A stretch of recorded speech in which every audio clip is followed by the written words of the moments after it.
Europe 1, 20h04, la chute du gouvernement mercredi a précipité la signature de l'accord entre l'Union européenne et le Mercosur. C'est l'avis de Gabriel Attal. Pour le patron des députés Ensemble pour la République, la voix de la France opposée à l'accord est affaiblie par l'absence de gouvernement de plein exercice. Quoi qu'il en soit, les négociations sur cet accord controversé ont abouti. C'est ce qu'annonce aujourd'hui la présidente de la Commission européenne, Ursula von der Leyen. Mayalène Trémollet, cela ne veut pas dire que le traité entre en vigueur. D'ailleurs, la France promet de se battre pour le bloquer.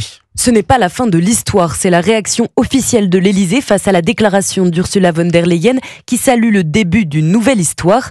Alors que les oppositions de droite comme de gauche crient au scandale, le château considère que l'accord n'est ni signé ni ratifié.